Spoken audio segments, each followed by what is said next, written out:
Anne Poiret, réalisatrice à qui je vais céder la place dans un instant, Serge Gordet de l'association Docs Up Fund.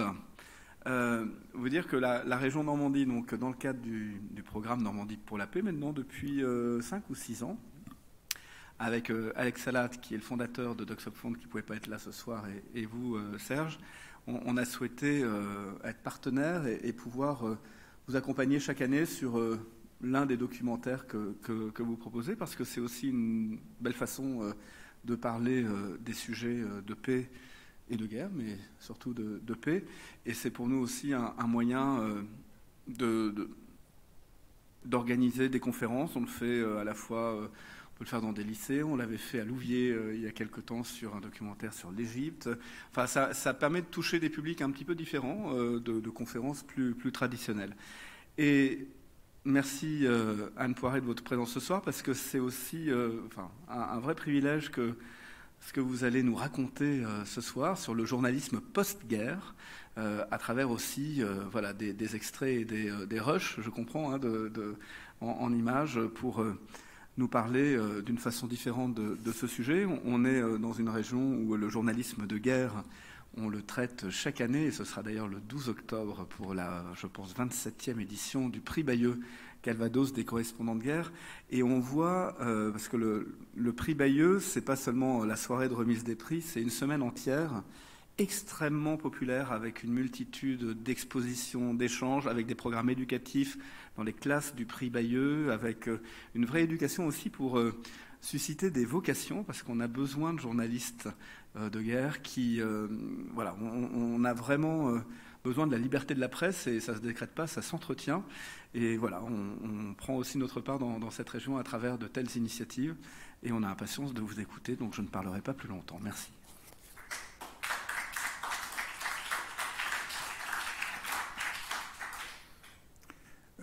Bonsoir.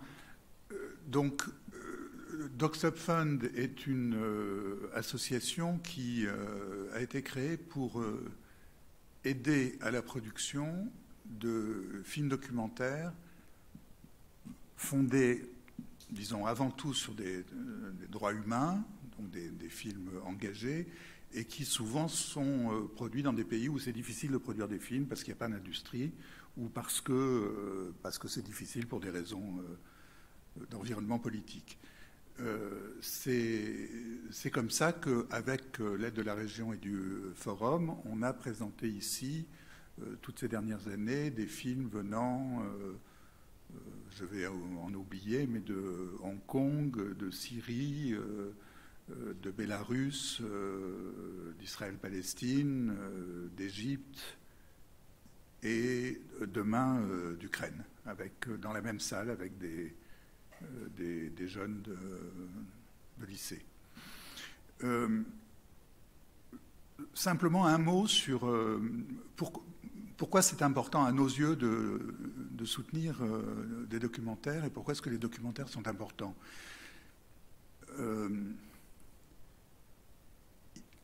Souvent, les gens confondent documentaire et reportage. Le reportage étant en réalité une technique de recueil d'informations. Je veux dire, un journaliste rapporte ce qu'il a vu. Sauf que ce n'est pas comme ça que c'est souvent compris. On comprend souvent par là des choses faites vite fait, mal fait, et qui passent au journal télévisé. Bon.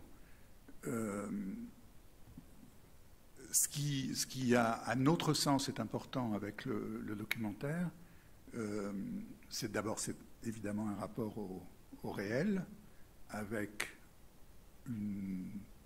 en tout cas en principe une certaine éthique dans le rapport au réel et à l'exactitude de ce qu'on peut montrer. C'est la prise en compte de la complexité. C'est le fait de considérer les choses dans la durée, et c'est, je dirais, la précision du point de vue et le fait d'assumer d'avoir un point de vue, et donc d'assumer aussi une certaine subjectivité, sans prétendre n'avoir pas de point de vue, parce que n'avoir pas de point de vue, c'est avoir un point de vue, bien entendu.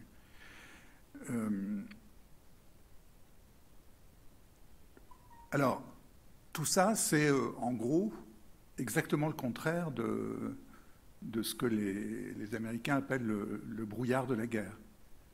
Donc je pense que ce souci pour le documentaire, qui fait qu'on a par exemple soutenu un des derniers projets d'Anne, fait que ça a probablement... Il y a un rapport entre ce travail documentaire et puis vos propres travaux. Voilà.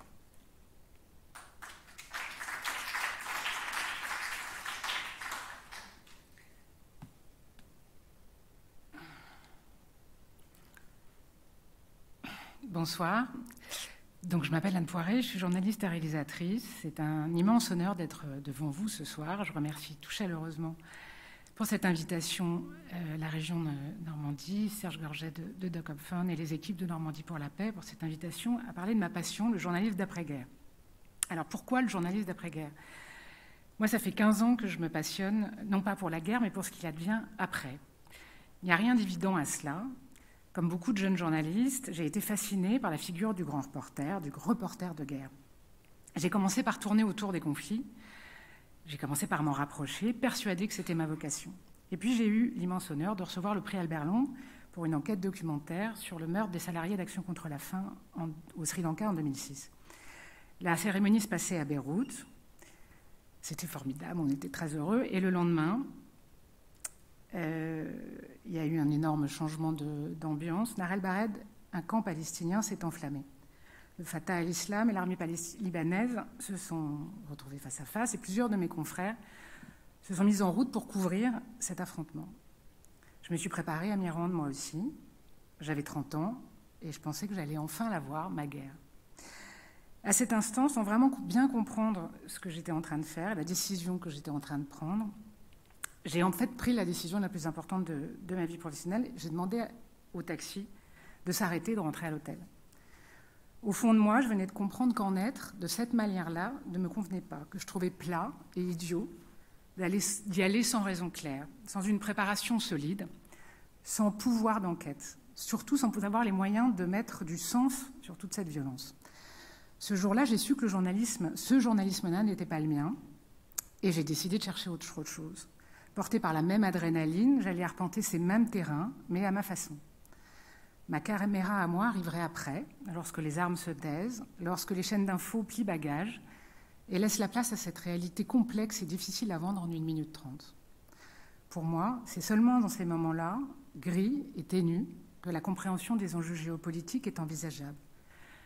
Que les ferments de possibles nouvelles guerres se décryptent et peut-être s'évitent. Partout, sur ces fronts de la paix, où je suis allée, en Libye, en Irak, au Yémen, au Cambodge, au Cachemire, au Pakistan, en ex-Yougoslavie, en Namibie, se posent les mêmes questions profondément universelles, absolument captivantes.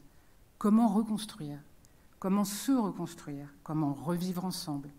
Comment désarmer des combattants qui, au fond, ne savent faire que ça? Comment élaborer un travail de mémoire, parfois des décennies après? Par exemple, pour le génocide de Namibie, ce travail a commencé près d'1 siècle plus tard. Comment juger des crimes commis pendant les guerres? Faut-il des tribunaux locaux avec le risque d'une justice des vainqueurs, des tribunaux internationaux comme ceux d'Arusha pour le Rwanda, ou bien un peu des deux comme au Cambodge, ou encore ce que nous faisons ici avec la compétence universelle? Et au fond, que se passe-t-il exactement après la guerre? Alors d'abord, après la guerre, la plupart du temps, c'est la dévastation. En 2016 a démarré la guerre pour libérer Mossoul, des mois et des mois de guerre où la France était engagée. J'y suis allée, moi aussi, avec tous mes camarades. J'ai eu un aperçu de l'armada. Je comprends le pouvoir d'attraction, ça fait tourner la tête, cette puissance. C'est comme un aimant. Et moi, j'ai passé quelques jours à l'arrière du front. Quelques jours avec le vice-maire qui comptait les camions poubelles qu'il récupérait à chaque avancée du front, parce qu'il lui faudrait remettre en route sa ville. Il allait falloir reprendre en main la deuxième ville d'Irak qui avait été coupée du pays pendant des années. Il allait falloir faire fonctionner l'eau, l'électricité, remettre des fonctionnaires à leur poste, compter, là encore, mais cette fois les hommes qui n'étaient pas compromis avec Daesh, et surtout reconstruire. J'y suis retournée 14 mois plus tard, pour tourner pendant 1 an Mossoul après la guerre pour Arte, dont je vais vous montrer le début.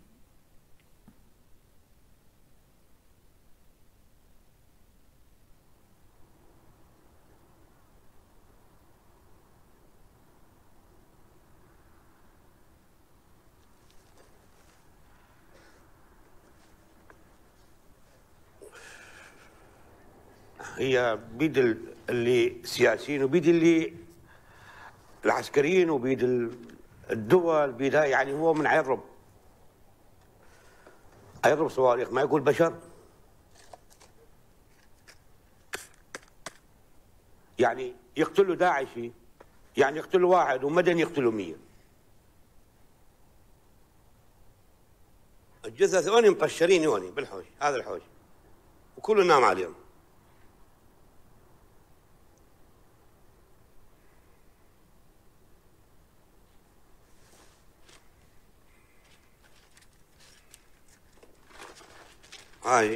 هاي زوجتي، هذا ضياء، هذا علي، هاي أم لمياء، وهاي أمون، هاي شاعر قلبي هاي. والله هاي تو شو دللتني دلال أجي الصبح تقعدني يابا، وش يصير يابا؟ صار ساعة 11 ونص، بس أقول له هيجي تعال شاي، والله تجي تعمل لي شاي، تجيب لي جلاس يابا بوسة، تروح تنام على مكانه. هاي دمرتني دمار. هاي ما الله يبرجها، كلهم راح. والله دمار، لو الله كشاني معاه محسن.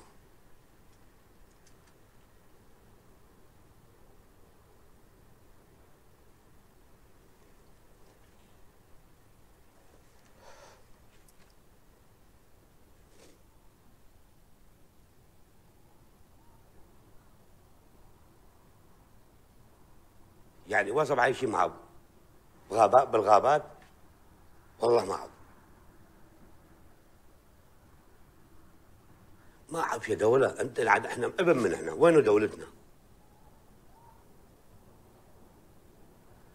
انت تعال، انت انا مضرور، تقول لي انت تعال طعيني مد العون، طعيني قطعة ارض راح ابنيها، يعني لسه انا بوحدي غير.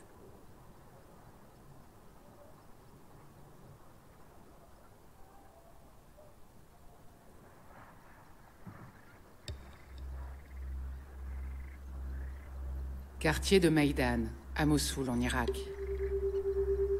Là où s'est jouée, en juillet 2017, la fin de la guerre urbaine la plus brutale de notre époque. Le dernier carré du dernier combat contre Daesh. Il y a des siècles écrasés là.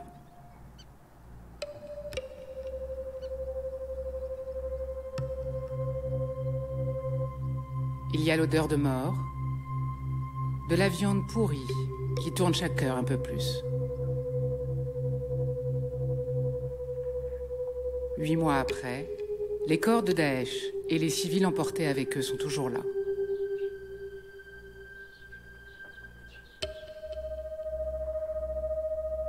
Il y a les signes de leur vie, de leurs derniers instants.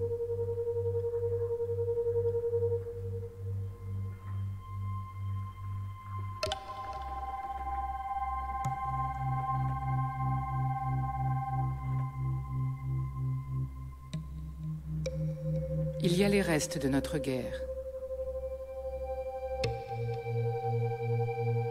Des mines, des engins non explosés, et toutes ces merdes qu'inventent les combattants.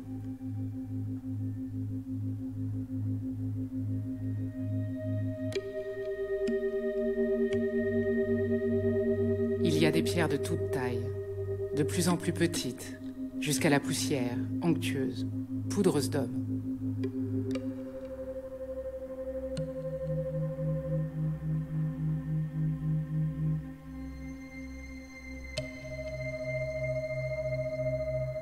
La guerre est finie à Mossoul. Et maintenant ?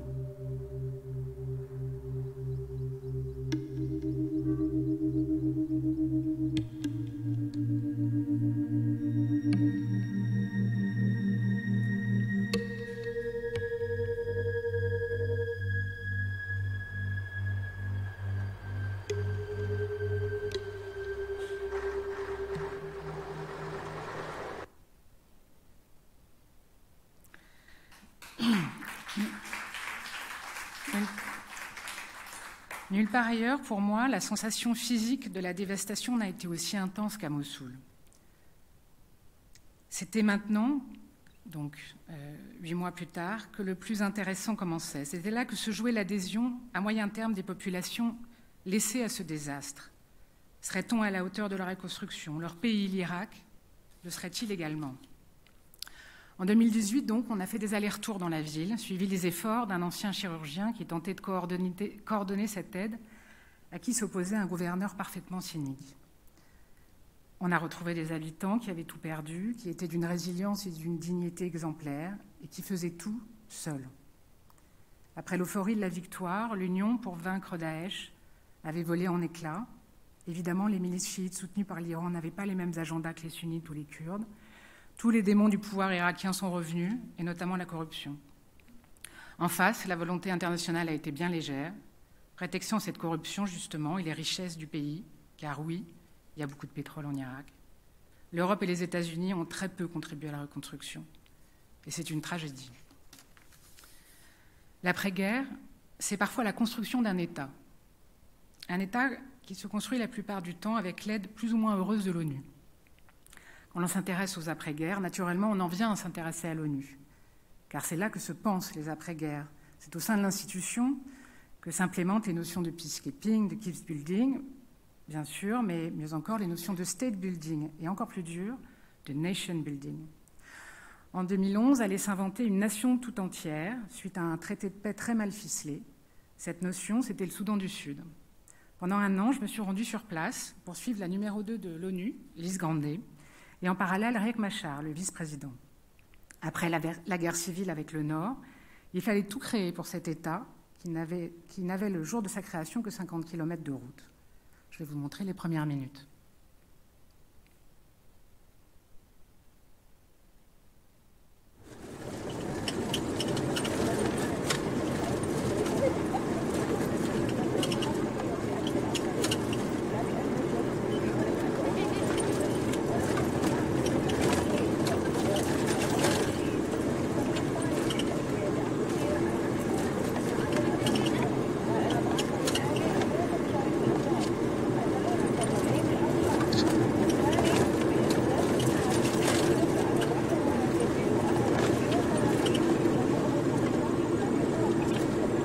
Having been at war for long, and when you come to a peaceful settlement, first of all, you don't believe it has happened. And then you've got to adjust. Adjustment becomes difficult. The demands during war were different from the demands during peacetime. At peacetime, you got to provide services. During the war, all you did, you were to prosecute the war. Can I get out here? When did...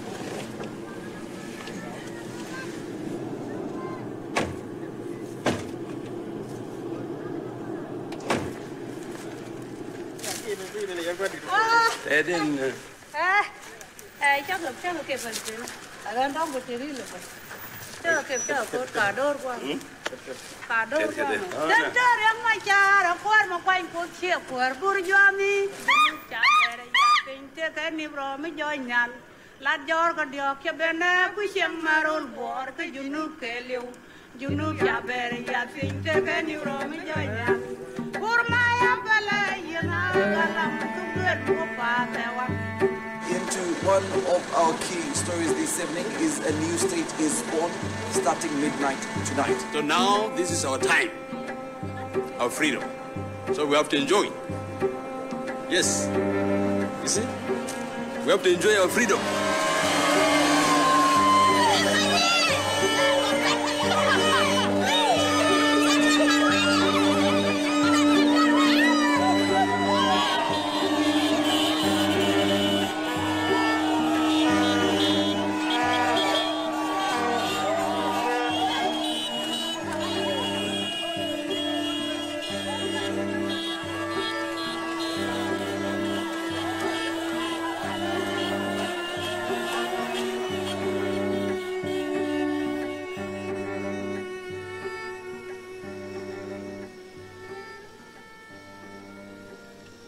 Il est des guerres dont naissent des États. Le 9 juillet 2011, le Soudan, plus vaste pays d'Afrique, est coupé en deux. Le Sud déclare son indépendance et devient le 193e pays du monde. La fabrique du nouvel État est confiée à l'ONU. Après le Kosovo, puis le Timor oriental, c'est la 3e fois que ces équipes se lancent dans la création d'un État.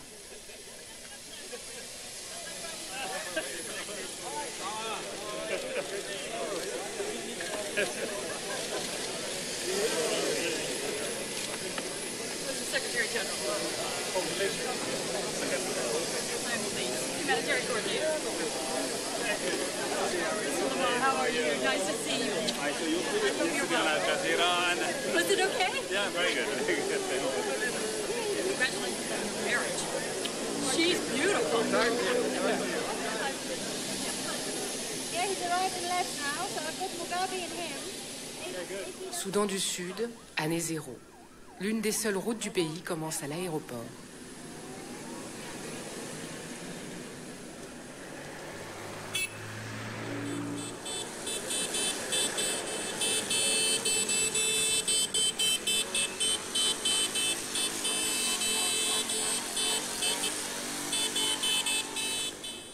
It's Chris in Juba, South Sudan. How you doing? Could you? Yeah, because she's standing out in the boiling heat. So if there's any guest from the United Nations. It's Lise Grande. The challenges that are in front of the new government of Southern Sudan are absolutely enormous. In the coming months, the government is going to have to decide how to distribute political power, how to organize the economy, how to structure its military, how to deliver public goods and basic services. I don't think we've seen anything on this scale, as I said, for more than 100 years. It's clear when you look at how many things they need to do and how quickly they need to do them. We're going to be faced with a situation where probably a kind of a Marshall Plan for South Sudan is going to be necessary. What we need is to support them with a lot of assistance. It's not something we can do in 5 years or 10 years. It's going to take a generation. That's why the international community needs to be prepared to stay the course. Thank you. I couldn't hear a thing. Couldn't hear a thing. You done? Okay, brilliant. I had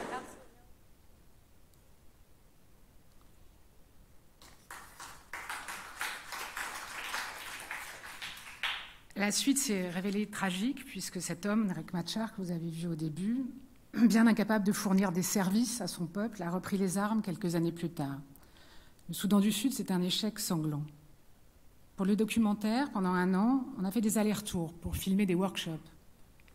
Comment créer une capitale, comment trouver un nom, le Soudan du Sud, le Sud-Soudan.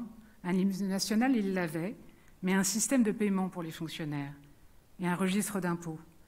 Il fallait former les gens, à les payer aussi. Pourquoi accepter de financer un État qui ne vous donne strictement rien en échange? Évidemment, la grande question était d'éviter le retour de la violence. Comment, alors, démobiliser les soldats? L'ONU a mis en place un programme de DDR. La DDR, ça veut dire désarmement, démobilisation, réintégration.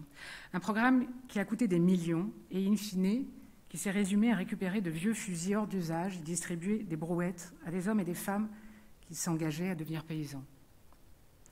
Comment créer des armureries aussi, pour éviter que les armes, les bonnes, celles de l'armée et la police, ceux qui sont supposés avoir le monopole de la violence, ne se promènent partout. C'était vertigineux, tout ce à quoi ils avaient à penser. On a même filmé des Norvégiens venus réfléchir et conseiller les Sud-Soudanais sur la manière de conserver leurs archives nationales. Il leur racontait comment se passaient les choses à Oslo, les doubles codes d'accès, les températures contrôlées. Et il faisait ça devant des paquets de papier qui pourrissaient sous un hangar déjà à moitié mangé par les insectes. Il y avait là un bel idéal et une profonde indécence. Pendant ce temps-là, tout le monde faisait semblant de ne pas voir que rien ne fonctionnait vraiment.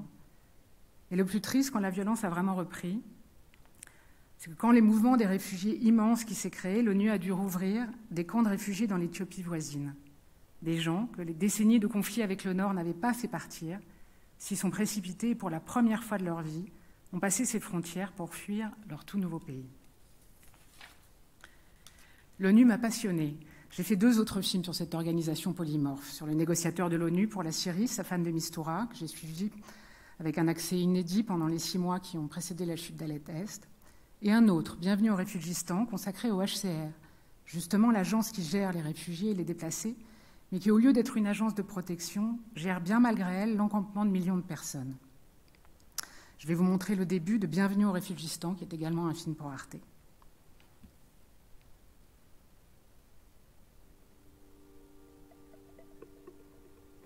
Camp de réfugiés, camp de déplacés, centre de rétention, jungle. Les noms peuvent varier, la réalité est la même.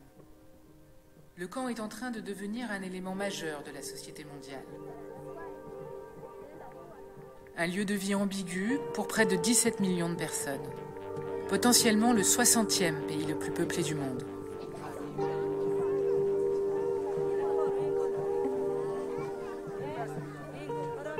Un gigantesque dispositif qui combine préoccupation humanitaire et gestion des indésirables, dont les pays riches ne veulent à aucun prix.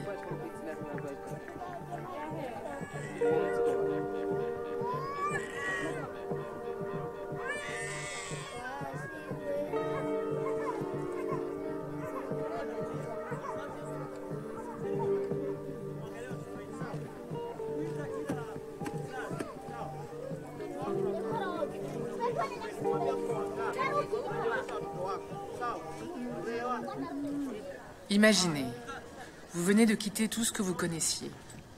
Vous aviez jusque-là une maison, une famille, un métier. Vous avez été obligé de fuir une guerre, un dictateur, des massacres. Vous avez réussi à traverser une frontière ou simplement atteint une zone sûre. Vous allez devenir un réfugié ou un déplacé.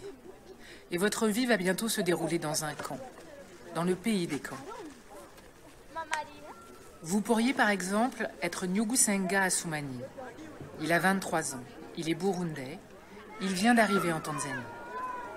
Dufise umutekano muke kuko abavyeyi ntawuzi n'isaha iyo bari na murumuna wanje yarapfuye kubera ibi bintu vyariko birabera i Bujumbura mukuru wanje yarapfuye nabona yuko umengo nta mutekano uriho cyambwira none ko maze kugara uyu munsi naho nosubira gusohoka nosohokera hehe ko barara ku nzu yiwanje nukuvuga cyahitamwe kubandanya nzi no kugira ndabe ko nokiza umuco.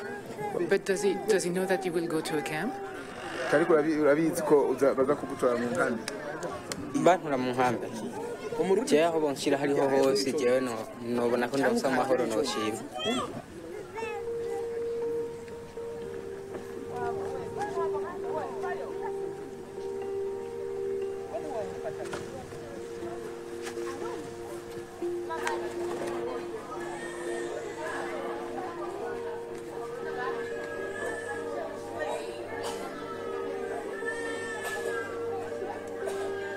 La première chose que vous allez apprendre de ce nouveau pays où on va vous conduire sera de faire la queue. La queue pour s'y rendre, la queue pour vous nourrir, la queue pour se loger.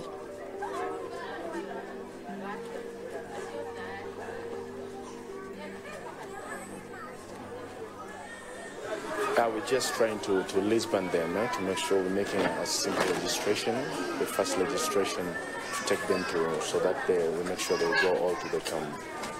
But why do they have to go to a camp? Why can't they go in the country? Because the country's laws are that local integration is not allowed at first. So we take them to the camp where they can access basic services like food, health, and. So these people are safe now? Yes, I would like to think so, yeah. Are they free? Can they go wherever they want? No, because freedom of movement is also restricted in Tanzanian law.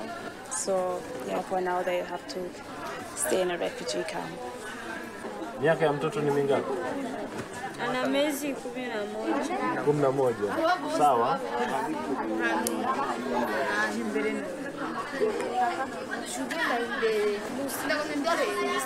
Sogeni nyuma kidogo, sitaki mchanganyane hapa. Msichanganye na hii familia ambayo nimeita. Sawa? Hapo aka katoto. Tayari tumeshakaandika. Mwende pale. Wewe uko peke yako. Wewe sogea nyuma. Sogea nyuma kidogo.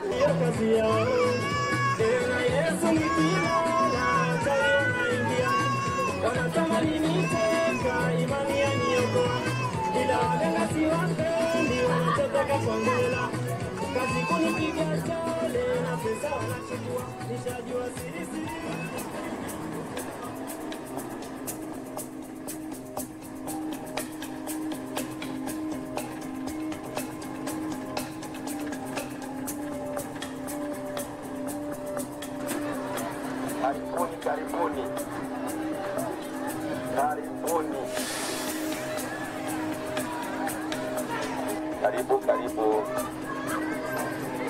Kaze muruhuke.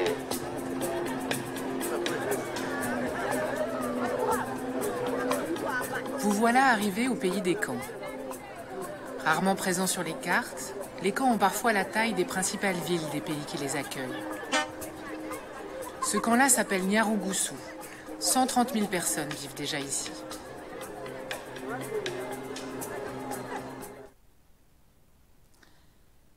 Après la guerre, après la violence, en effet, il y a la fuite pour les civils.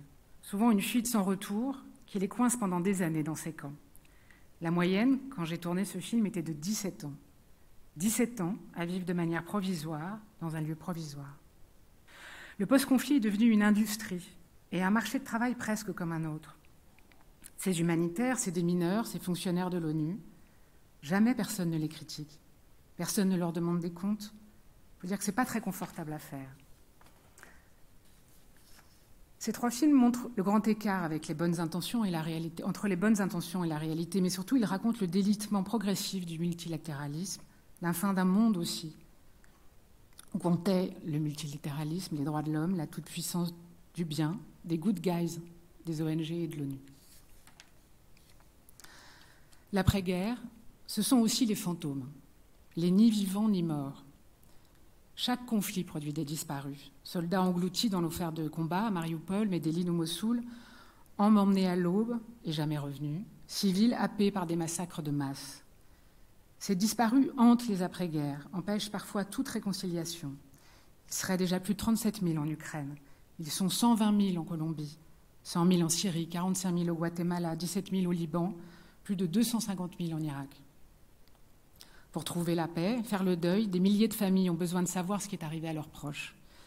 Cette figure du disparu, sans tombe, sans sépulture et qui erre et trouble les vivants, est une réalité massive, rarement abordée de manière frontale, mondiale. Le destin de toutes ces personnes intéresse rarement les États et ne hante bien souvent que des mères et des épouses ayant peu de ressources, peu de leviers pour se faire entendre, car ce sont toujours elles qui les cherchent, des femmes. Dans les premiers jours de la disparition, ou parfois des décennies après, ces quêtes racontent l'amour indéfectible et farouche qu'elles portent à leurs hommes. Elles les maintiennent en vie, parfois en début de tout sens commun, parce que lorsque vous cessez de chercher, eh bien c'est vous qui les tuez. Je vais vous montrer le trailer du film Ghost of War, pour lequel le Doc Up Fund me soutient.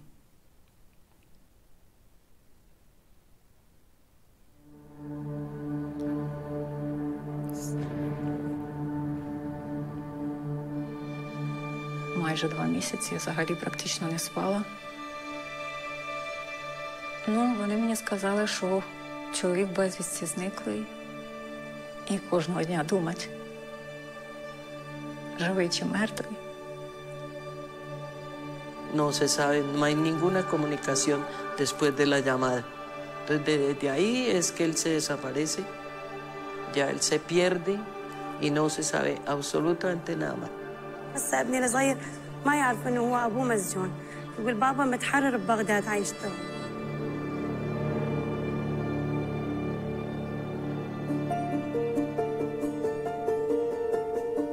Тепер нам треба інформацію щодо його посади, звання. Солдат. Так. من اعتقله؟ اعتقلوه دواعش. ونروح ونجي يوميا يعني أنا وهي كل ما يدعونا المحكمة نحن نروح. يعني خلينا نقول يومين بالثالث يعني 3 أيام هالشكل بالأسبوع تمام. Вони мають бути вдома. Вони мають бути вдома. Вони зупиняли руками танки. Вони виходили на мітинги в тому ж Херсоні. Але зараз чомусь у них забуває. Рубашку його ношу, з фотографією його сплю. Пишу йому, письма пишу йому. Es un monólogo de uno hablar solo, creyendo que la otra persona está ahí con uno. Nosotros decimos que son los ausentes, siempre presentes. Yo siempre lo he dicho, es un duelo congelado en el tiempo. Esa terquedad que guardamos, sí, nos ayuda a mantenernos. Son mujeres que llevan más de 30, 40, 50 años buscando a sus desaparecidos y que nunca desfallecen. То я б хотіла потрапити саме на ту територію, де сталася ця трагедія з моїм чоловіком, щоб я змогла знайти його. Yo espero saber la verdad. Lo que resulta más visible es el dolor y como el impacto de la violencia. Cuando nos quedamos un poco más allí, parte de lo que podemos ver es el amor. Y es que cada búsqueda tiene detrás una historia de amor.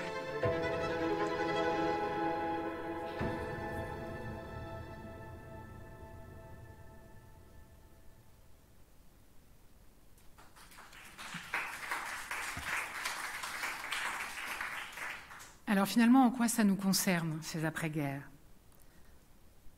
Ça nous concerne parce que parfois, ce sont des avant-guerres. Parce qu'il suffit d'y être, d'aller en Libye en 2013, par exemple, pour savoir que les élections vont être une catastrophe et que le pays va imploser. Parce qu'il suffit de se rendre en Irak aujourd'hui, où j'étais jusqu'à lundi, pour savoir que le non-désarmement des milices chiites, après la chute de Daesh, va conduire à une nouvelle escalade de la violence. Parce qu'il suffit de s'intéresser à ce que sont devenus les enfants soldats de Daesh, de savoir comment ils grandissent en Irak aujourd'hui à l'écart de tout, sans accès à l'école, parfois emprisonnés dans des conditions inhumaines, abandonnés à leur sort, pour savoir qu'une fois adultes, à moyen terme, ils reprendront les armes. Je vais vous montrer le trailer d'un documentaire qui s'appelle Enfants de Daesh, les damnés de la guerre, produit par Ciné TV, qui a reçu un International Emmy Award en 2022.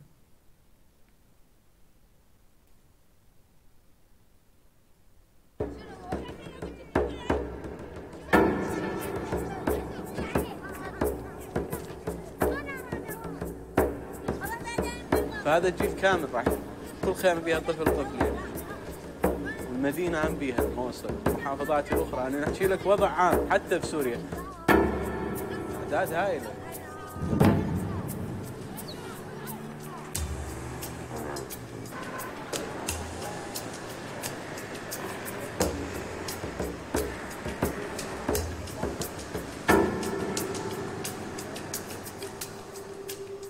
وأنا شاب يعني كنت فترة سن المراهقة، فدوافع كانت يعني أكشن أو مغامرات أو سن مراهقة بدون وعي.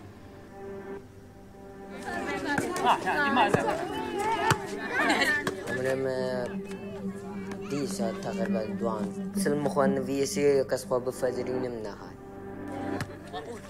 قال لك بون بجارين قلت انت تشبه اشتوان واو شوي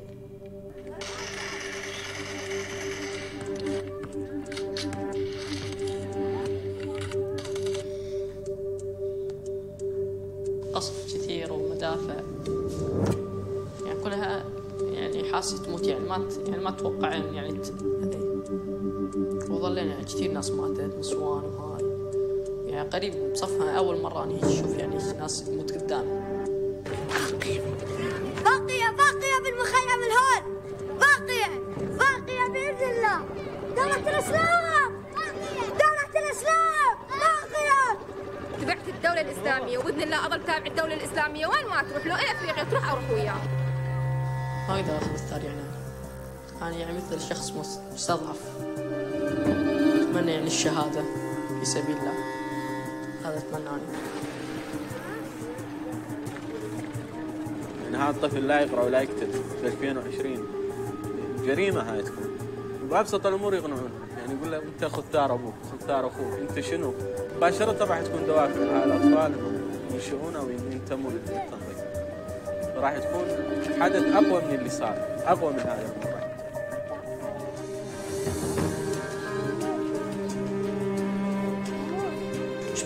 كلك زحمتي بركشان شو وقت كي يقولوا بر حساس ورستي يعني باندور بوبو برسكر كاني بكودة تشوش ما حيا أنا نهاتيا بشيكا مدانين ومهاتنا عراقي مباشرة عائلة مقودمة زاوى أشبير بكم. لحظة هاي إيش حرفها؟ شوفي اليوم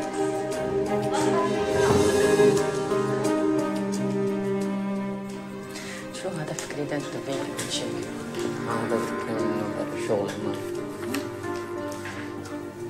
لازم بس مشكلة بكره. بالي بس بزحمة.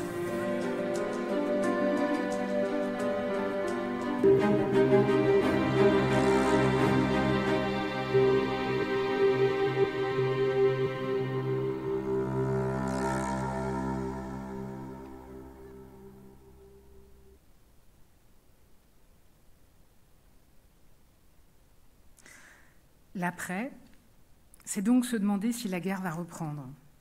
C'est ne pas considérer que c'est la paix. Et s'il y a bien quelque chose que j'ai appris pendant ces 15 ans, c'est qu'une après-guerre n'a rien à voir avec la paix. S'intéresser à l'après, c'est pouvoir anticiper. C'est donc de notre sécurité globale qu'il s'agit, mais c'est aussi un miroir. Ça nous renvoie à notre propre vivre ensemble. Qu'est-ce que ça veut dire d'être en paix ici? Et qu'est-ce qui pourrait basculer? C'est aussi notre histoire proche. Que dire de l'après-guerre d'Algérie, par exemple? Peut-on dire que nous sommes réellement en paix avec elle? Que les disparus de cette guerre ne mériteraient pas toute notre attention, par exemple? Pour toute sa raison, il y a un an, j'ai fondé Afterwar, une société de production dont la vocation est d'améliorer la manière dont les médias rendent compte de ces situations d'après-guerre. Il s'agit de produire des documentaires, comme ceux dont je vous parle, et je remercie pour ça Doc Fund qui s'est investi dans Ghost of War dès le début, qui est aujourd'hui commandé par France Télévisions, ou l'Irak sous l'emprise des milices pour Arte. C'est aussi produire des BD sur Mahar, un des garçons que vous avez vu, qui est une BD qui est sortie au printemps. Il s'agit aussi de projets proposant notamment une implication nouvelle des chercheurs spécialisés dans ces questions. Une collection d'ouvrages chez Actes Sud est en route, qui proposera à des universitaires spécialisés dans ces pays d'écrire de façon un peu différente, des récits sensibles qui ne seront pas des récits, des textes universitaires, mais dans lesquels ils nous livreront les coulisses de leur terrain en ex-Yougoslavie, en Irlande du Nord ou en Irak. Il y a aussi une émission Instagram qui est en route avec des élèves du CFJ pour, encore une fois, trouver de nouvelles façons, via les réseaux sociaux, de parler de ces étapes sous-investies par les médias. Et enfin, un réseau, Afterwar, afin d'adapter à ces questions géopolitiques les nouvelles pratiques du journalisme collaboratif. Je suis en train de chercher des financements pour monter un réseau de journalistes basé dans les pays sortant de conflits avec des partenaires, des médias partenaires, qui permettra de donner une caisse de résonance véritablement mondiale aux grandes questions des après-guerres. Voilà, j'espère vous avoir convaincu, en tout cas sensibilisé à cet angle mort géopolitique. J'espère que vous vous intéresserez un peu plus à la Colombie, à la Bosnie, à Belfast, à toutes ces terres brûlées par la guerre et qui ont besoin de toute votre attention. Merci.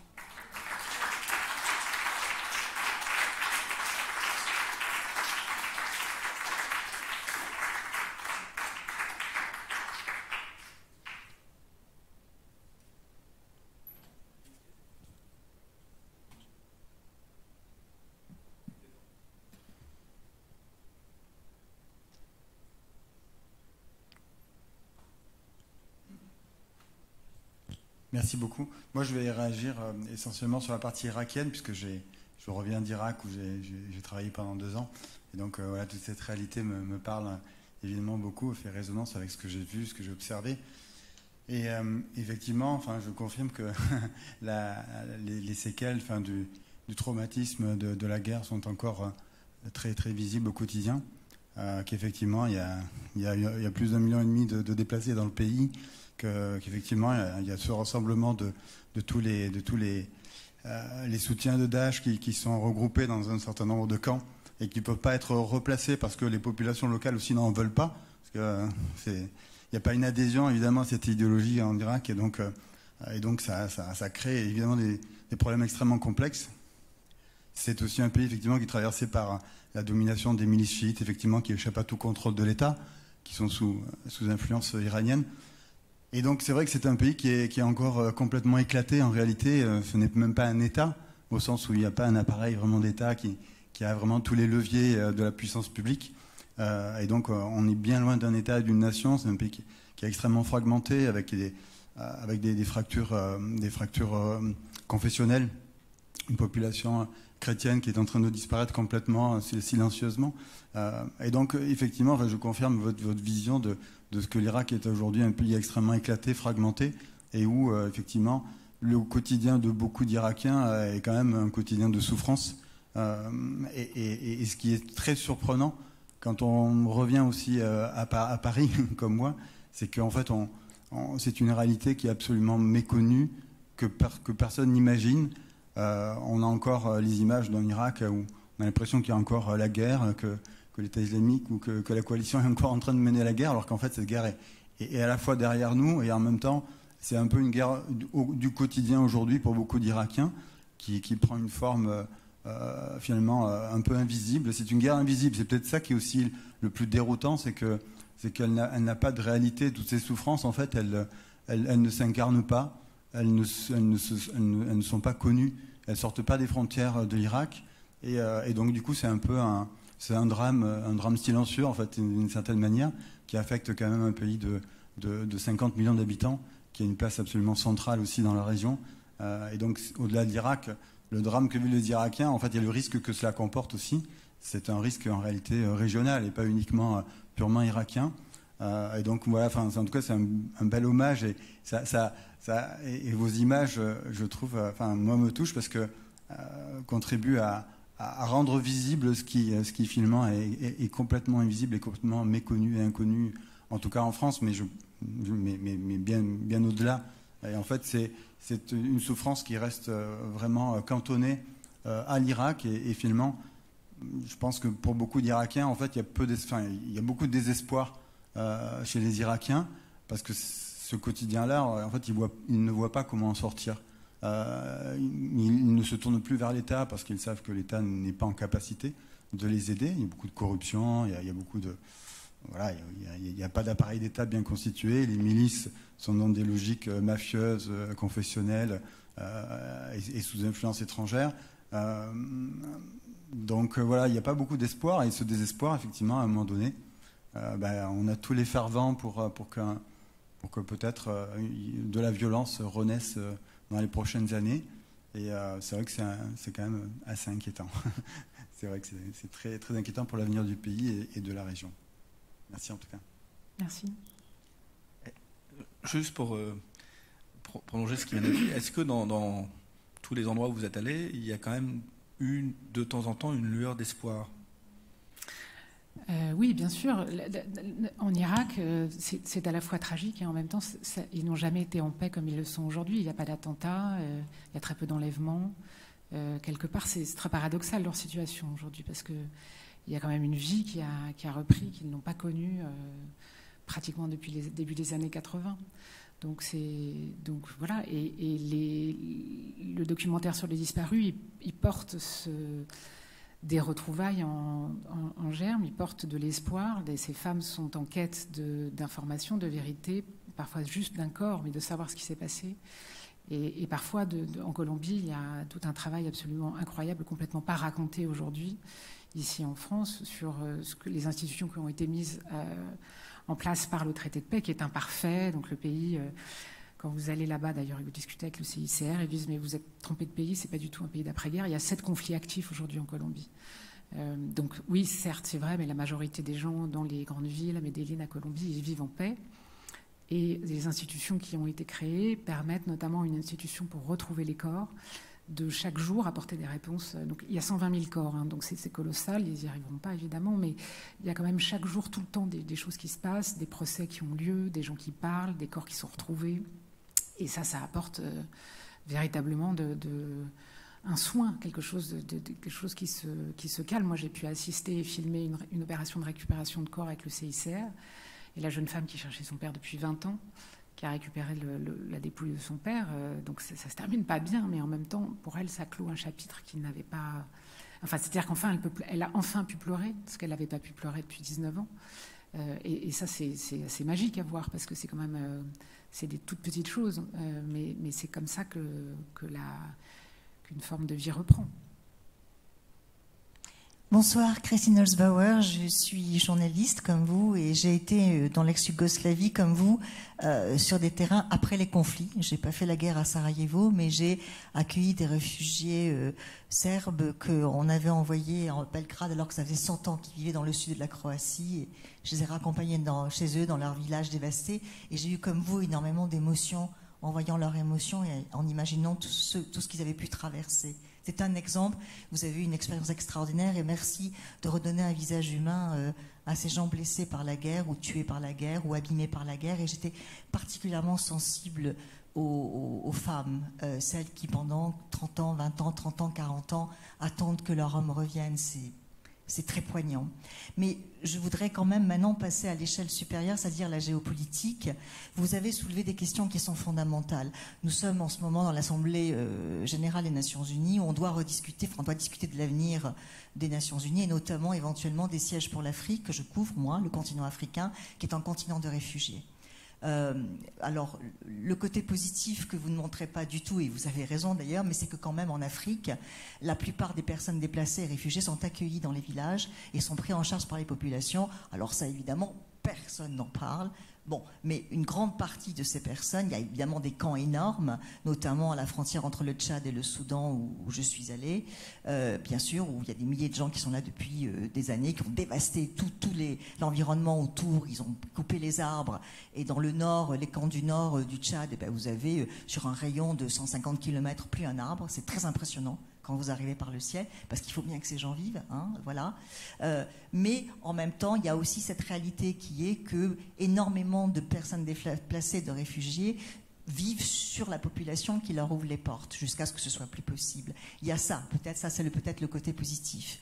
Maintenant, je pensais aussi, et je voulais vous poser la question, est-ce qu'il vous est arrivé de regarder... la gestion, vous savez, les affaires civiles-militaires, ça s'appelle, dans les armées. Dans l'après-guerre mondiale, rappelez-vous Berlin, complètement détruite.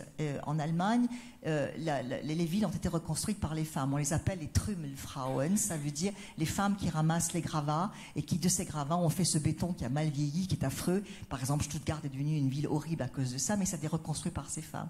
Il y a eu une gestion civile-militaire. Il y a bien sûr eu le plan Marshall qui s'est déversé sur l'Allemagne, mais il y a des leçons ici à apprendre peut-être pour un certain nombre de ces pays.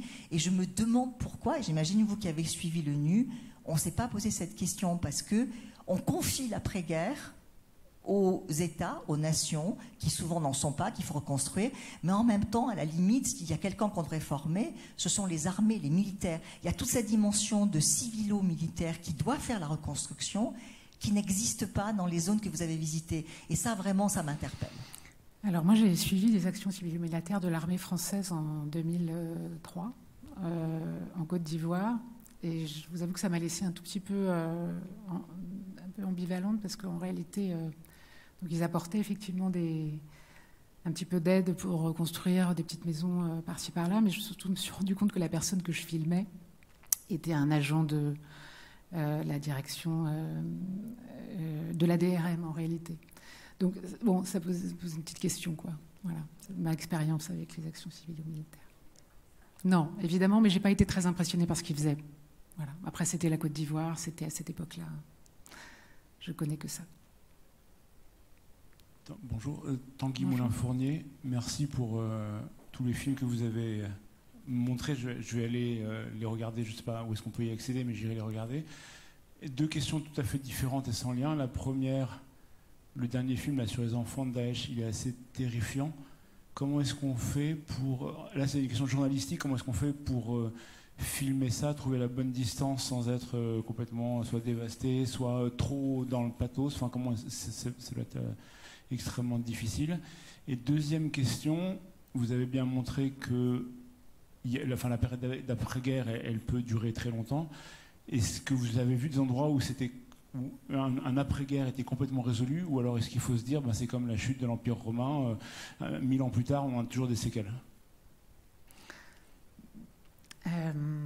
Alors la première question, la plus simple, je me suis préparée pour aller rencontrer ces enfants, pas forcément parce que j'avais peur de ce que j'allais entendre, mais parce que je ne savais pas du tout interviewer des enfants. C'était vraiment le truc qui me terrifiait. À chaque fois que j'avais interviewé des enfants jusqu'à présent, comme j'étais très gênée, j'ai moi-même des enfants, mais ce n'est pas venu comme une évidence. Et donc, interviewer des enfants, c'était toujours quelque chose de... J'en tirais généralement oui ou non de mes questions. Donc, je me suis dit, faire un film entier sur des enfants, ça va être je ne vais pas y arriver. Donc, je me suis formée avec une thérapeute à qui j'ai surtout demandé qu'est-ce que j'avais le droit de poser comme question sans les traumatiser encore plus. Et quelle serait justement la bonne distance, non pas pour moi, mais pour eux. Et donc, ça a été vraiment très fondateur pour moi pour pouvoir d'abord savoir qu'il y a des enfants qui ne parlent pas, qui n'ont pas les compétences d'articulation en fait pour ça, et qu'à l'inverse, il y a des enfants, et que ça ne tient pas à moi, qu'il y a des enfants qui ont une aisance avec le verbe et qu'il faut juste aller vers eux, qu'il faut les trouver. Ensuite, qu'il y avait sûrement peu d'adultes qui avaient juste dans leur rencontre jusqu'à présent pu poser sur eux un regard bienveillant et dans une écoute bienveillante, et que donc a priori ça ne pourrait pas leur faire de mal, et qu'ensuite il y avait des techniques pour justement d'abord bien me présenter, leur dire ce que j'étais et ce que je n'étais pas, et leur proposer de garder un lien d'une façon ou d'une autre à travers un fixeur, ce qui ne s'est jamais vraiment fait d'ailleurs parce qu'ils n'ont pas vraiment ressenti le besoin, mais voilà, de poser ce genre de cadre-là, d'apporter des crayons aussi pour qu'ils puissent s'exprimer comme ça. En sachant que pour certains enfants ce serait pire, parce que des enfants apprendre à... Si vous voyez le film, vous verrez qu'il y a des enfants qui, quand ils ne vont pas à la maternelle, en fait, on pense qu'un enfant ça sait dessiner, mais en fait ça s'apprend de dessiner. Si on apprend ça à la maternelle, on tient un crayon. Si on n'a pas été à la maternelle, on ne sait pas tenir un crayon. Donc en fait, le fait de leur proposer ça, parfois, ça leur renvoyait au fait qu'ils ne savaient pas quoi faire de ces crayons, que rien ne sortait en fait. Voilà, donc ça c'est la première réponse. La deuxième question, est-ce qu'une après-guerre, ça s'arrête? C'est une question difficile parce que je crois qu'on a tous, on voit bien dans les films, les fictions sur la Seconde Guerre mondiale, c'est pas fini en fait, on est toujours aux prises avec celle-là. Pour ceux qui ont des grands-parents, des aïeuls qui ont combattu pendant la première, c'est aussi très fort. On sait qu'il y a des choses qui se transmettent à travers il y a beaucoup de recherches et d'écrits sur ce qui se transmet de génération en génération dans la violence. Donc l'expérience de la violence, c'est quelque chose qui est vraiment très très long et très compliqué à se défaire. Après, toutes les guerres ne recommencent pas, bien sûr, mais j'ai pas d'exemple en tête qui viennent tout de suite.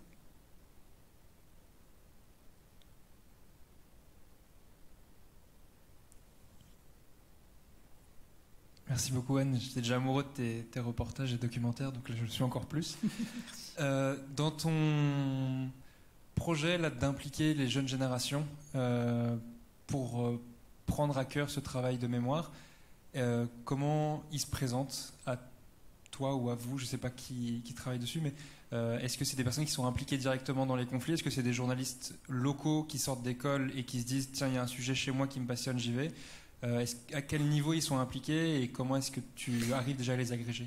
Alors, il y a deux projets. Donc, il y a un projet avec des jeunes journalistes. Donc, ça, c'est des gens du CFJ. On va monter une émission Instagram. Ça, c'est un projet qui est vraiment dans le temps. Et si c'est bien, on essaiera de le proposer à des diffuseurs et à trouver des financements pour le continuer.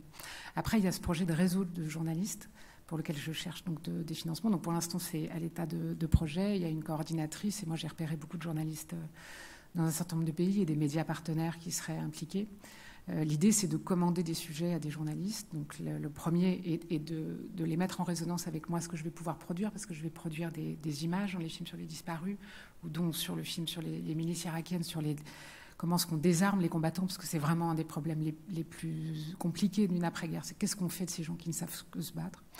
Donc, ce seraient 2 premiers projets sur lesquels on proposerait à des journalistes locaux qu'on financerait, donc c'est d'où la recherche de financement, de travailler sur un projet. Donc l'idée, c'est de travailler avec des journalistes de ces pays-là, évidemment, et de les faire rayonner dans les publications locales et de les mettre en résonance, parce que pour moi, je pense que quand on a fait cette expérience de la guerre et cette expérience de l'après-guerre, que ce soit à Mossoul, à Belfast ou à Bogota, on a beaucoup de choses à se dire.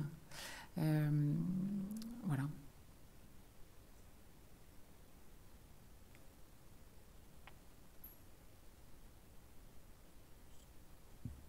Bonsoir, Stéphane Rollin.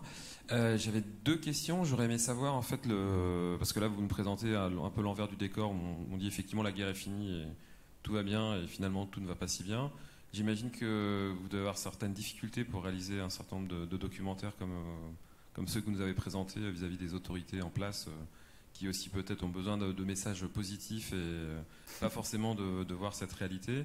Et l'autre question, c'est de comprendre dans quelle mesure, je comprends qu'il y a tout un travail de sensibilisation, et je pense que, comme mon collègue l'a dit, ça donne envie de voir tous les documentaires que vous avez faits, et j'imagine que vous ciblez effectivement les différentes générations, et notamment les nouvelles générations, mais dans quelle mesure vous utilisez ce travail vis-à-vis des autorités, pas forcément dans les pays où vous avez fait ces documentaires uniquement, mais chez nous, en France, en Europe ou ailleurs, pour sensibiliser et quelque part essayer de changer les choses ou améliorer les situations localement.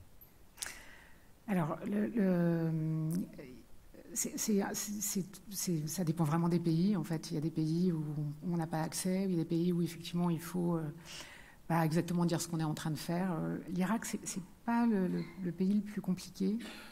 Bon, ça dépend. Je partageais une expérience très personnelle avec vous. J'ai fait un film sur le conflit au Cachemire. C'est pas exactement une après-guerre, mais c'était vraiment sur un peu un conflit oublié.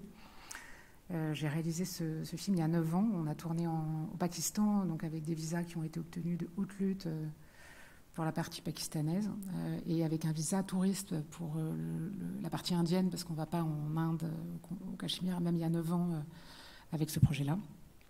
Et j'ai voulu m'y rendre en vacances cet été, et j'ai appris que j'étais sur la liste noire de ce pays. Donc je n'irai plus en Inde jusqu'à ce que Modi soit pouvoir. Donc voilà. Mais après, ça dépend vraiment des pays, en fait. Il y a vraiment ça dépend de comment la guerre se termine, ça dépend en Syrie, par exemple, aujourd'hui, je ne peux pas aller à Damas faire ce genre de film sur les disparus ou sur les milichites, par exemple. C'est absolument impossible de travailler librement. Donc ça dépend vraiment, en fait. Voilà. Après, oui, on essaye de montrer. Bon, c'est des films qui sont commissionnés par les chaînes françaises. J'en profite pour remercier infiniment le service public et vraiment sensibiliser à la chance qu'on a en France d'avoir France Télé et Arte, qu'aucun pays n'a en Europe. Tout le monde se bat pour avoir un achat d'Arte, et c'est vrai quand on a ces chaînes ici, ça déclenche d'autres. Ça permet de financer ce genre de films qui sont au long cours. Et comme ce n'est pas des films qui sont français, enfin qui concernent la France, pardon, c'est des films qui sont achetés dans un certain nombre de pays européens. Donc qui sont généralement vus vraiment par un public, généralement une quinzaine de chaînes. Voilà. Donc après, les autorités, c'est autre chose. Moi, j'ai beaucoup tourné avec les enfants de Daesh, que j'ai montré 2 fois à l'ONU, dont une fois à New York, au moment de l'Assemblée générale. J'ai une projection qui a été très particulière, parce que il y avait vraiment c'est une toute petite projection, mais c'était tous les patrons, toutes les agences concernées de l'ONU. Et c'était vraiment intéressant de les voir, d'arriver à ce niveau-là, en fait, de sensibilité. Après, comme j'avais travaillé sur l'ONU, je savais que ça ne servait pas à grand-chose et qu'il ne se passerait pas grand-chose derrière. Mais je l'ai beaucoup monté en France aussi, ce film, au Quai d'Orsay, au tribunal de Paris, au tribunal de grande instance, où le pôle crime de guerre et le pôle terreau avaient été conviés. Moi, je n'ai pas travaillé sur les enfants français, c'est pas le sujet c'est pas le sujet du film. Il y a 200 enfants français aujourd'hui, je crois encore, ou 160 coincés à Alol. À Alol, enfin, ils ne sont pas à Alol en l'occurrence, ils sont dans l'autre camp, mais dans le camp d'Alol, quand j'y suis allée, il y avait 60 000 personnes, dont 3/4 d'enfants, et la plupart irakiens. Donc c'est à peu près 40 000 enfants, rien que au Bamo, rien qu'à Alol. Donc en fait, c'est un petit problème, le problème des Français, que nous n'arrivons pas à résoudre, et ça nous concerne. Je pense que, en tout cas, les retours qui m'ont été faits du quai et au tribunal, c'était que ça permettait, en décalant le regard, décalant l'identité de ces enfants, la nationalité de ces enfants, de remettre à la place, de remettre l'idée que c'était des enfants. Voilà. Et on les entendait, c'est vrai que c'est rare de les entendre. Voilà, et que ça remettait un peu ce contexte-là. Voilà. Après, le problème, c'est que après, ça pose aussi la place de la diplomatie française dans le monde. Est-ce qu'on peut espérer, avec des films comme ça, on peut essayer de toucher les diplomates, mais qu'est-ce qu'ils peuvent, eux, et qu'est-ce que la France peut, elle, aujourd'hui, particulièrement en Irak, où effectivement, il faudrait qu'il y ait des lois, il faudrait qu'il y ait des diplomates qui poussent les gouvernements, si tant est qu'il y a un gouvernement en place en Irak aujourd'hui, à faire que les enfants puissent aller à l'école, parce que c'est vraiment une question de papier, il y a quelques décisions qui pourraient être prises et faire que ces enfants au moins soient scolarisés et soient dénombrés. Je ne sais pas, enfin vous pourrez nous dire, mais je ne sais pas très bien comment est-ce qu'un diplomate français aujourd'hui à Bagdad peut donner des leçons aux Irakiens en disant vous devez rapatrier vos 40 000 enfants d'Alol, quand la France ne peut pas rapatrier 160 enfants. Donc voilà, ça... Mais je ne sais pas comment ça se passait, si vous voulez partager ça avec nous.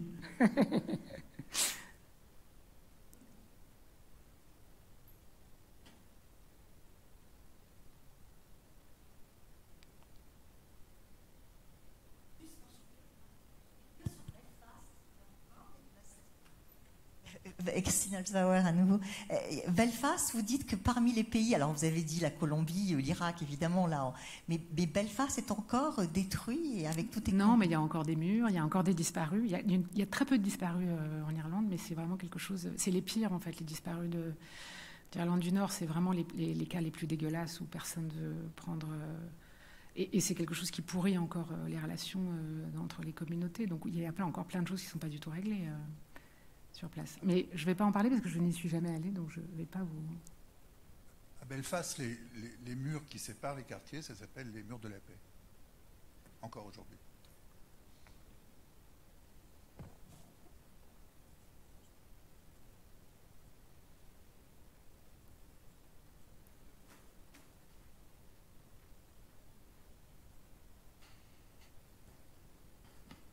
Bonsoir, Courtoun adjoint Thomas Robert-Villiers. Déjà, merci pour ces films, c'était très touchant. Et je voulais savoir pourquoi vous ne venez pas dans les villes, parce qu'on ne voit pas assez de films comme ça.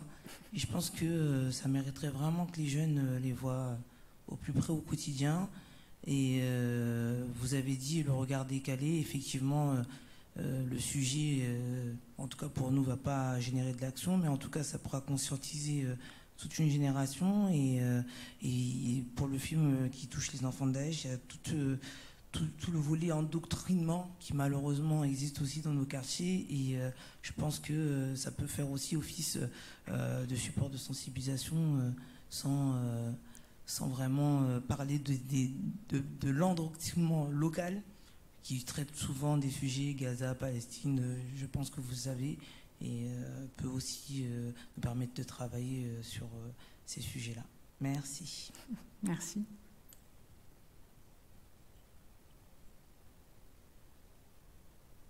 Bonsoir, Hélène Pichon. Je vis aujourd'hui et je travaille à La Haye, capitale mondiale de la paix aussi. J'aurais voulu vous poser une question avec ce regard tellement vaste qui est le vôtre, où vous êtes allé plonger dans les profondeurs de la souffrance humaine. Quelles sont les voies que vous voyez, vous, pour l'humanité, pour s'élever au-dessus de toute cette souffrance? Mais je n'en sais rien. C'est ça, c'est juste beaucoup de questions. Non, je sais pas, si ce n'est que quand même dans les... En fait, bon, j'ai monté cette société, moi, il y a 1 an. Je suis partie sur mes fonds en Colombie avec donc l'aide de GoFund, mais quand même beaucoup sur mes fonds. Et j'étais en Colombie au moment du 7 octobre. Et j'étais dans un état de choc comme tout le monde. Et je me suis dit, je vais tout arrêter, en fait, parce que le monde entre en guerre. Pourquoi moi, je parlerai des après-guerres? Ça n'a aucun sens. Et puis, je suis rentrée et je me suis rendu compte qu'en fait, oui, le monde entre en guerre. Pour les citoyens, on a vraiment cette... je pense qu'on a, notamment depuis la fin de la guerre froide, oublié en France que la guerre, et qu'on la menait, hein, la France est en guerre pratiquement sans discontinuer, simplement c'est loin. Et la guerre est une expérience profondément universelle, mais elle est restée loin, en fait. Là, elle se rapproche. Il y a l'Ukraine, il y a Gaza, il y a le Liban, il y a peut-être Taïwan demain. Et je pense que parler des après-guerres, c'est aussi rappeler que la guerre s'arrête, qu'elle s'arrête quand même. Voilà, qu'elles vont arriver, mais qu'elles vont s'arrêter, et qu'il y a quand même des choses à regarder auxquelles il faut faire attention, des choses qui peuvent bien se passer, des choses qui peuvent reconduire à la guerre. Et que ça apporte quand même une forme de rationalité, en fait, et peut-être un peu de faire un peu de pédagogie, de faire... je pense que ça peut permettre de calmer les gens aussi, de calmer un peu cette idée qu'on est plongé dans cette violence. Et que, voilà, parce que ça s'arrête, mais après, il y a des... C'est pas parce que ça s'arrête que c'est la paix et que c'est simple. Et voilà, et peut-être rappeler que justement une guerre, quand elle s'arrête, ça n'est pas la paix, c'est extrêmement facile de démarrer une guerre.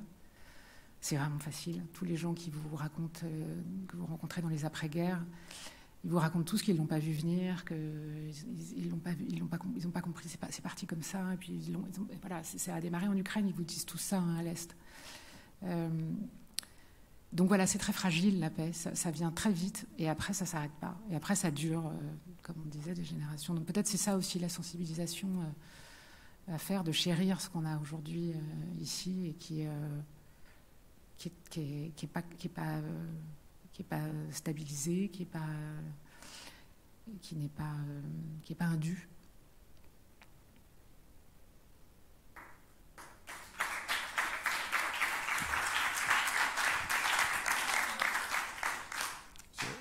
Je voudrais juste partager avec vous une réflexion sur, à la fois, votre travail permet de sensibiliser effectivement sur une réalité qui est assez méconnue, mais en même temps, et c'est aussi un sentiment personnel, il y a une forme d'impuissance en quelque sorte aussi que ça exprime, parce que toutes ces situations-là sont d'une énorme complexité, et en fait, on ne voit pas bien aussi comment contribuer, comment faire œuvre utile en quelque sorte pour essayer d'accompagner, d'améliorer la situation.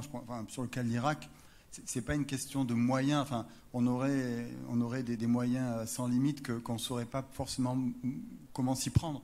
La réalité sur le terrain est tellement complexe qu'en fait, on ne sait pas vraiment comment améliorer le sort au quotidien des Irakiens.